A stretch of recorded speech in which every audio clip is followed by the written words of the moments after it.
এ দেশে জঙ্গি গ্রেফতার হয়েছে বেশ কয়েকজন। তাদের কি ছিল ষড়যন্ত্র, কি চক্রান্ত ছিল? এখনো পর্যন্ত আনসারুল্লাহ বাংলারই 8 জন জঙ্গি গ্রেফতার হয়েছে।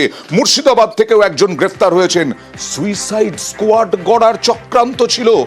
আনসারুল্লাহ বাংলার যুবকদের মগজ ধোলাই করে সুইসাইড স্কোয়াড। ধৃত মোহাম্মদ সাবকে জেরায় চাঞ্চল্যকর তথ্য। আরো কি রয়েছে তথ্য জানবো প্রতিনিধি প্রণবের কাছ থেকে। প্রণব, দেখো, আসামের এসটিএফ ইতিমধ্যেই 3 জনকে গ্রেপ্তার করেছে। তার মধ্যে সাবকে কেরল থেকে গ্রেপ্তার করেছে, যে কিন্তু মূলত হচ্ছে বাংলাদেশি, কিন্তু এই হরিয়ারপাড়াতেই তার পিসির বাড়ি এবং কাকার বাড়ি ছিল, এবং সেখান থেকেই কিন্তু সে 10 বছর ধরে ছিল, এবং এখান থেকে পাসপোর্ট থেকে আরম্ভ করে ভোটার তালিকা থেকে নাম তোলা থেকে শুরু করে সমস্ত কিছু করেছিল, এবং একে জেরা করে কিন্তু প্রচুর পরিমাণে তথ্য জানতে পেরেছে।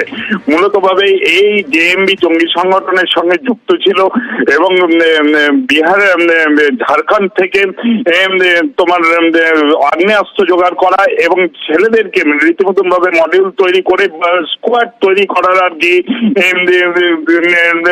দায়িত্ব সামলেছে, দায়িত্ব ছিল বলে কিন্তু জানতে পেরেছেন গোয়েন্দারা।